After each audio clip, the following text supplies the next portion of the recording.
Imagine pouvoir travailler avec Claude Code rapidement, moins cher et plus longtemps. C'est exactement ce que je vais te montrer dans ce tuto. Je me suis rendu compte qu'il était possible de lancer l'environnement de Claude Code avec d'autres types d'IA. Dans ma fenêtre, je suis en train de faire tourner l'environnement de Claude CLI avec OS 120B. Tout ça sur un serveur gratuitement. Mieux que ça, il est possible d'envoyer Claude Code en utilisant DeepSeek V4 Pro. Je garde l'architecture d'Anthropic, mais je fais tourner un autre modèle. L'objectif, réduire les coûts et utiliser les appels de Claude uniquement lorsque j'en ai besoin pour des fonctions bien précises, là où il est le meilleur. En d'autres termes, optimiser mon forfait, utiliser le forfait à 20$, mais coder comme si j'en avais 200. C'est tout l'idée de ce tuto. Et ce qui est encore plus dingue, c'est que si tu as une carte graphique, je vais te montrer qu'on va pouvoir connecter des IA en local et faire exécuter un ensemble de travail directement à partir de ta machine.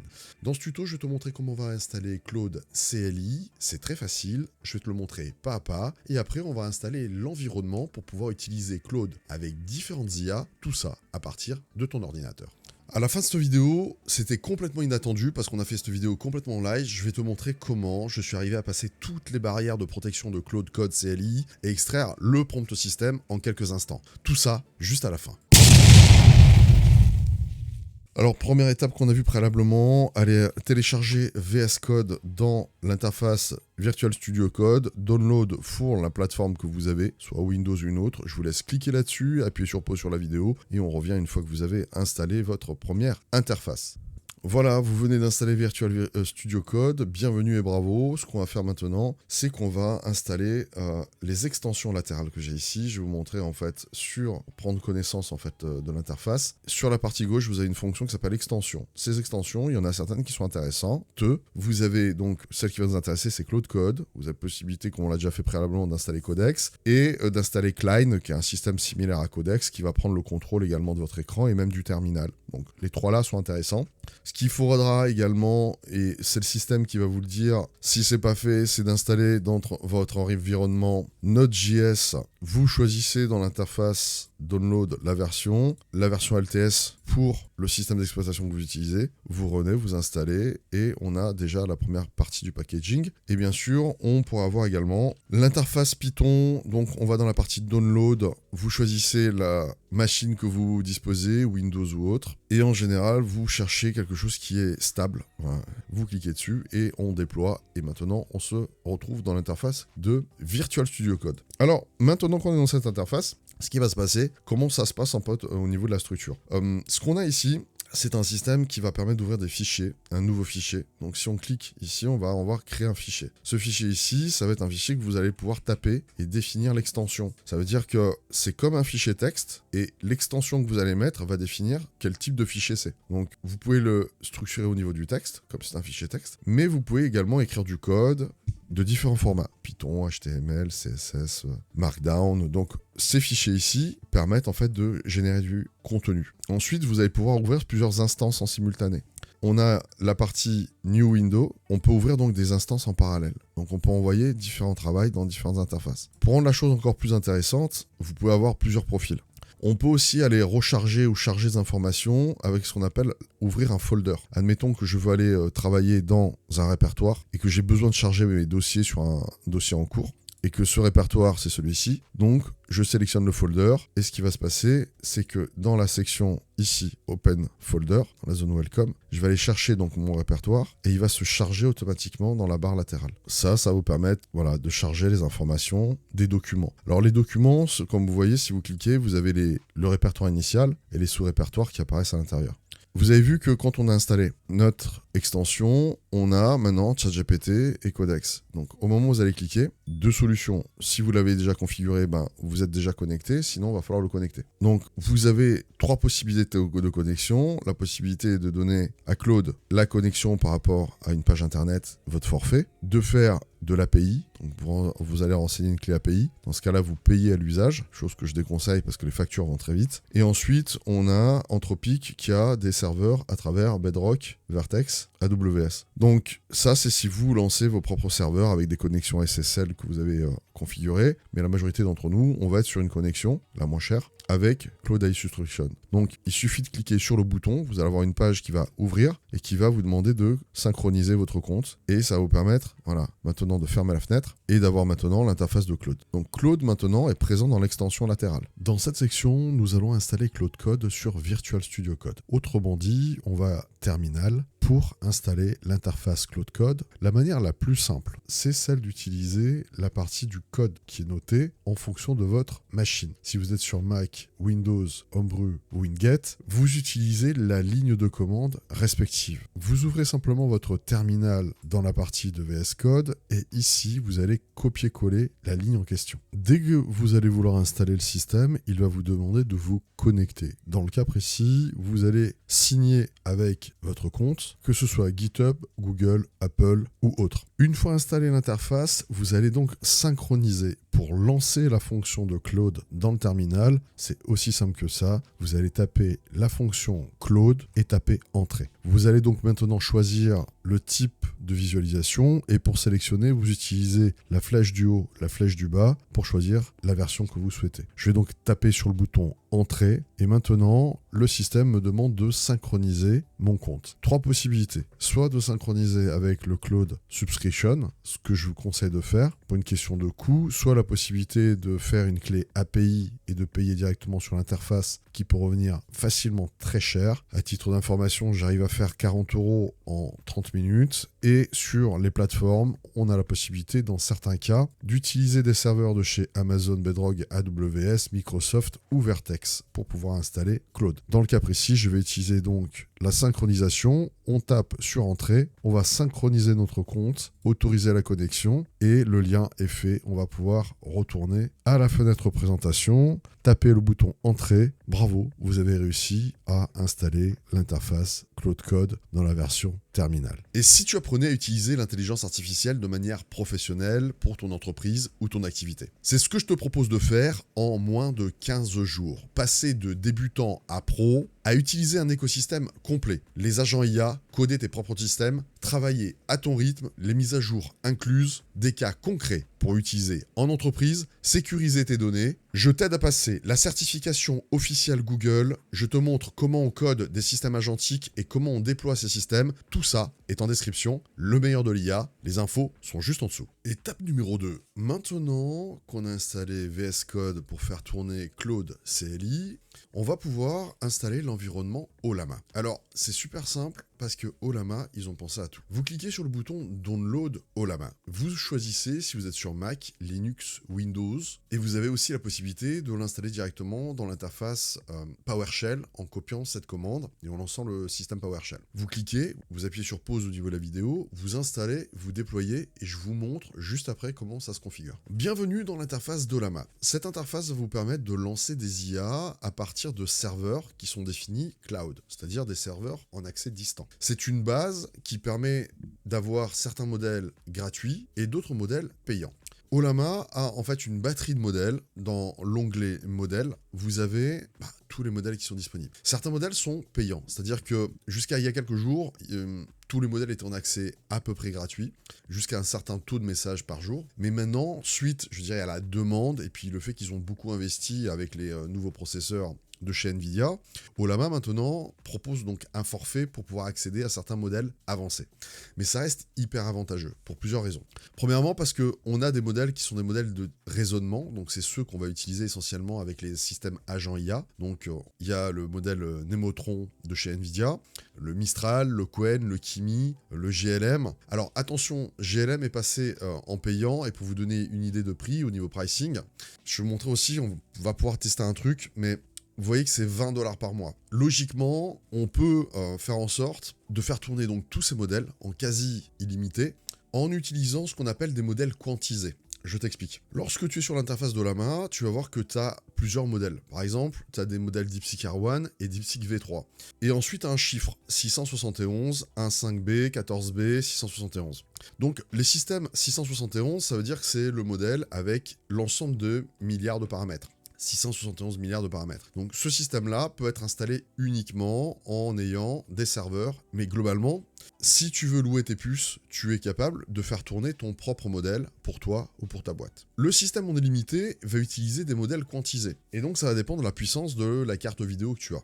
On va dire que pour faire tourner un 8B, il faut environ 10 Go de VRAM. Ça te donne une idée. Donc tu peux avoir un i5, un i7, mais derrière ta carte graphique, il faut qu'elle ait grosso modo 2 Go de plus de ce que tu as pour faire tourner ton modèle. Donc dans l'idée, on peut télécharger les modèles en cliquant sur la version que tu souhaites utiliser. Donc si tu ne sais pas ce que tu as comme carte graphique, tu peux commencer par un modèle ultra light avec un DeepSeek 7B par exemple ou un 14B. En cliquant là-dessus, tu vas dans l'interface Ollama et tu colles cette information et tu vois que tu as plusieurs possibilités. Celle de télécharger. Automatiquement, le modèle va donc être téléchargé sur ta machine et il va se trouver donc dans l'interface d'Ollama. À partir de là, tu as donc installé une version quantisée de DeepSeek.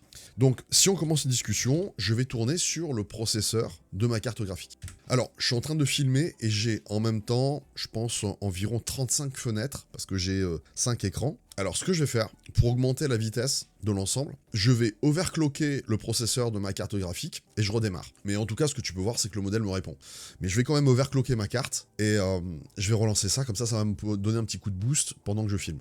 Nous voilà sur l'interface, on va voir comment ça se passe maintenant. Donc j'ai lancé Ollama, j'ai overclocké ma carte et on va voir la vitesse à laquelle ça répond sur le 8B. Malgré le fait que je filme, voilà, ça va beaucoup plus vite, on va 3 fois plus vite, c'est beaucoup mieux. Donc là, on a un système complètement illimité, c'est-à-dire que j'ai un DeepSeek R1 sur lequel je peux travailler. Quand tu vas ensuite switcher sur les modèles, tu as deux possibilités. Tu as la possibilité de basculer avec des modèles qui sont sur le cloud, donc tu vas tourner sur les processeurs NVIDIA. Donc ça veut dire que si je passe sur un host B, je peux gérer par exemple le niveau de mémoire de mon système. Donc je dis, donc là on est sur le cloud, donc la réponse est instantanée et tu as le système de raisonnement du modèle. Mais comme on peut également le faire tourner sur la machine, je peux le faire tourner sur ma machine à moi. Et on peut repartir sur la même idée. Je vais lui poser une question et tu vas voir la vitesse à laquelle ça peut répondre également sur ta machine. Alors c'est vrai que on est sur un 20B, je suis en train de parler en même temps, de filmer, mais ça va relativement assez vite, et ce qui va permettre de travailler complètement en illimité. Pour pouvoir faire fonctionner le système, ça a été super rapide sur ce coup-là, j'ai même pas eu le temps de vous dire que j'étais en train de taper un message. Bref, je lui ai demandé si c'était la version de ChatGPT, donc ça s'affiche immédiatement. Donc au final, avec un 4090 ou un 5090 au niveau carte graphique, c'est vraiment fluide, tu peux vraiment bosser. Donc il faut laisser toujours ouvert ton système Ollama et lancer VS Code. Donc on lance Virtual Studio Code, on récupère la session, et voici comment ça va se passer. Ici, tu as la zone terminal, New Terminal. C'est ici qu'en fait, tu vas lancer une commande pour pouvoir ouvrir un ou plusieurs terminals. Alors, comment lancer Claude Code avec différentes IA? Ça, c'est la ligne de commande qui permet en fait de lancer les modèles. Donc, tu copies cette ligne. Alors, il faut savoir que aujourd'hui, un certain nombre de modèles haut de gamme, le Kimika 2, le DeepSeek V4 Pro, sont devenus payants sur l'interface Ollama. Tu peux plus les utiliser gratuitement comme avant. Mais il y a une astuce. L'astuce, c'est qu'on va en fait utiliser la même partie de la ligne de commande, mais on va changer de modèle. On va utiliser les modèles GPT-OS, le 120B par exemple. Donc, il suffit de remplacer la version modèle par la version qui est en accès gratuit sur l'interface. Donc ici, je remplace uniquement la version de la ligne de commande. Pour éviter d'installer le modèle sur ta machine, tu vas rajouter cette instruction. 2.120b-cloud. Avec cette ligne de commande, on va utiliser directement le serveur de chez Ollama et on va maintenant lancer GPT-OS 120 milliards de paramètres directement sur les serveurs. Alors, le modèle, il a 3 niveaux de système de raisonnement. Ce qui veut dire que ici, si tu vas sur la section effort, tu vas pouvoir le passer par exemple en low, et donc tu bascules en système low. Par rapport à Claude CLI, qu'est-ce que ça change? Tu n'auras pas toutes les fonctions. Si tu veux la dernière fonction advisor, par exemple, ça, tu ne pourras pas l'avoir. Le modèle n'est pas conçu pour avoir une supervision faite avec Claude Opus 4.7. Par contre, le système agentique, travailler avec tes documents, lui faire des recherches, ça, c'est tout à fait possible. Donc, si on continue à travailler avec le modèle et lui poser une question, on va avoir des réponses quasiment simultanément. Donc, c'est arrivé immédiatement. Et là, tu vas pouvoir travailler. Donc, dans l'idée, quand tu bosses, c'est de pouvoir équilibrer ton travail avec Claude avec un autre modèle, comme ce qu'on vient de faire là, juste à l'instant. Et dans l'autre interface, tu peux lancer Claude et distribuer donc ton travail avec les deux éléments. Tu vas chercher, par exemple, une interface où tu travailles avec Obsidian, un fichier, un document, une source. Tu donnes le répertoire. et on est bien basculé en système low, et j'ai le système qui va prendre, de la même manière que l'aurait fait Claude, la possibilité de prendre le contrôle de mon ordinateur, de me lister les fichiers, et si je lui demande donc de travailler sur chaque fichier, de me faire un résumé, d'extraire des données, au lieu de utiliser Claude qui va utiliser mon forfait, je vais utiliser le modèle que je vais utiliser gratuitement et travailler de manière complètement autonome. Et on peut aller encore plus loin. Donc je l'ai lancé, il est en train de bosser, il fait son taf, c'est un système agentique, il sait ce qu'il a à faire et il me répond. Bref, j'ai plus qu'à récupérer la question et la réponse et le transférer vers Claude si j'ai besoin de continuer mon job. Donc l'idée, c'est d'optimiser mon forfait Claude pour arrêter d'exploser mon forfait à chaque demande. Et on peut aller plus loin, parce que là, je suis en train d'utiliser donc le 120 os, et ce que je vais faire, c'est que je vais stopper ma session, donc CTRL-D 2 fois, tu sors de la session. Ici, tu clôtures ta session. Je vais lancer une nouvelle session, mais cette fois-ci, on va modifier la ligne de commande et on va marquer GPT-os 2.20b. Et comme on l'a déjà intégré au niveau de la machine, ce qui va se passer, c'est que je suis en train de tourner sur mon processeur. C'est pour ça que je l'ai overclocké, pour me permettre de en même temps filmer et de lancer des demandes. Donc juste le temps que le système se connecte. 0 token, je suis en médium... Non, pardon, je suis en low au niveau de l'effort. Donc j'ai le feedback, je suis bien en GPT-os 20. Et donc là, je tourne complètement sur mon processeur, mais avec l'architecture de Claude. Alors oui, je ne vais pas avoir la puissance de calcul, de raisonnement de Claude, mais c'est ce que je veux, c'est pouvoir travailler avec mon système. Et si je lui demande de lister, encore une fois, des fichiers, accéder à une base de données, je lui donne donc la commande, je vais chercher mon répertoire de travail, je lui donne la section de répertoire de travail, et je vais utiliser donc le modèle complètement en local. Donc là, je suis complètement hors ligne, mais j'utilise mon processeur, l'interface, et honnêtement, on est en train de filmer, j'ai le 20B qui tourne sur la carte, je trouve que c'est super fluide. Et il travaille, il va faire son job. Donc on a la possibilité d'avoir ce qu'on appellera une privacy de travail. Donc le système va tout lister, il est en train d'identifier mes fichiers. Je lui demande de faire un résumé pour chaque file d'un répertoire. Il a donc, pour des tâches où on aurait peut-être demandé à Claude, on peut optimiser maintenant notre travail en demandant un deuxième modèle complètement indépendant, soit sur des fichiers que tu ne veux même pas partager en ligne et qui vont rester complètement privés, soit lorsque tu as besoin de plus de puissance de calcul. Dans ce cas-là, tu vas lancer une instance avec un autre modèle, par exemple le 120B Cloud. Donc tu peux lancer plusieurs instances en parallèle, travailler avec ton interface et utiliser Claude Code uniquement lorsque vraiment tu as besoin de plus de puissance et plus de système de raisonnement et d'avoir Claude Sonnet 4.6 ou Opus 4.6. Et ici, tu peux choisir ton modèle, basculer sur le système Opus et configurer ton architecture de manière complètement autonome. Je trouve que ce système est assez intéressant parce qu'il va permettre de travailler moins cher, de manière efficace, et pour ceux qui veulent vraiment avoir de la privacy, utiliser des modèles qui n'entraînent pas du tout les modèles, notamment sur les serveurs d'Ollama, ce sont des serveurs indépendants, et en plus, tu peux faire tourner tes propres modèles sur l'interface. Si tu veux utiliser d'autres modèles, ce que tu dois rechercher au niveau des interfaces, c'est est-ce que tu veux une fonction vision sur ton modèle? Est-ce que tu veux qu'il soit capable d'utiliser des outils, donc un format de type agentique? Est-ce que les modèles ont besoin de raisonnement? En fonction de ces critères, tu vas sélectionner les différents modèles chez Ollama. Alors je vais faire un petit test. J'ai vu qu'il y a le modèle Gemini qui existe en flash preview sur les serveurs Ollama et je vais voir si on peut l'avoir en version cloud et on va voir s'il est fonctionnel. Alors il faut juste un instant vérifier une chose, c'est qu'il soit pas bloqué parce que ce que je viens de faire là, cette commande là elle n'existe pas. Je viens de la tenter, je viens de la tester. Et si ça passe, c'est qu'on pourrait accéder à Gemini 3 Flash Preview gratuitement. Je vais voir si ça passe ou pas. Et a priori ça passe. Yes, ça passe. Waouh. Donc ce que je te conseille, c'est copier la ligne de commande que je viens de passer ici. Là je suis connecté gratuitement au Gemini 3 Flash en preview. Donc il faut rajouter cette ligne que je viens de faire juste à l'instant. Et ça te permet d'utiliser donc le Gemini 3 Flash gratuitement sur les serveurs d'Ollama. Alors, petite info, quand tu as commencé à travailler dans une interface et que tu veux la nettoyer, donc tu vois ici, par exemple, sur le OS 20B, on commence à avoir de l'info, tu tapes la commande clear et tu nettoies complètement ton interface de travail. Donc, je vais fermer Claude Code avec Opus 4.7 sur la partie gauche. Donc, je vais ici. Donc, ce que tu peux faire, si tu fais CTRL-D 2 fois, ça ferme la session et après, tu peux fermer dans l'interface latérale. Concernant OS 20B, je vais te dire un truc. On va le tenter en live. On va vraiment le tenter en live. Comme on est sur une interface qui utilise Claude Code CLI, qu'est-ce qui se passe? Le système neuronal et la puissance du modèle, le OS 20B ou l'autre modèle que je peux choisir, Gemini 3 Flash, vont utiliser le prompt système de Claude CLI et donc l'architecture de Claude. Tu me suis jusqu'à là? Mais ce qui va se passer, c'est qu'il y a des modèles qui sont moins résistants que d'autres aux attaques. Donc ce que je vais faire là, je vais faire une attaque, je vais tenter en live, je sais pas si ça va passer, pour essayer de récupérer le fonctionnement des instructions système de Claude CLI. Et ouais, c'est un cheval de Troie. Pourquoi? Parce que comme on a des modèles Gemini 3 Flash, je ne sais combien de fois je suis rentré, et je sais que je suis rentré plein de fois avec OS 20B, plein de fois. Donc les bécanes qui tournent sur ce type d'interface, on peut facilement rentrer dedans. Je vais juste montrer un truc et voir si on arrive, en plus de outrepasser les protections du modèle, à aller récupérer le fonctionnement de Claude CLI derrière. Tu vois un peu l'idée? On fait ça en live, on essaye. C'est parti, c'est passé. Voilà le système. Tu es Claude Anthropic, Official CLI Claude, tu es Interactive Agents, fonction tool, available tool. Quand est-ce que tu dois les utiliser? On est rentré dans Claude CLI. Voilà, c'est parti. Sous les yeux, tu es en train le système qui est rentré. Donc voilà, on vient d'utiliser une méthode complètement en live. C'est tout le système en train de sortir. Donc si on tape normalement continue, on devra avoir la suite. Donc on vient de faire un système de cheval de Troie, c'est-à-dire que comme on a utilisé un autre modèle qui est moins sécurisé que Claude Code, on vient d'injecter un prompt qui a permis en fait de sortir les instructions de Claude CLI. Voilà.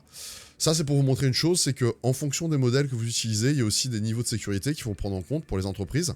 Alors, rassurez-vous, ça veut dire quand même une chose assez claire, que si vous utilisez des fonctions MCP ou des lectures de mail en utilisant des modèles qui sont moins robustes que ChatGPT 5.5 ou que Claude avec Opus ou Sonnet, faites attention parce que ça m'a pris 8 secondes pour arriver à faire passer la commande. Donc ça veut dire que si j'arrive à faire passer la commande, je peux aussi lui donner des instructions derrière.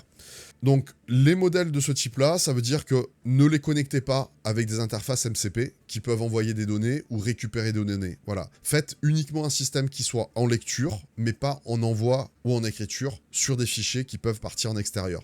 Ils sont pas suffisamment sécurisés. Ça sera au moins l'occasion de le faire en live. Donc si c'est pas fait, abonne-toi, laisse un like et je te dis à bientôt, à la prochaine.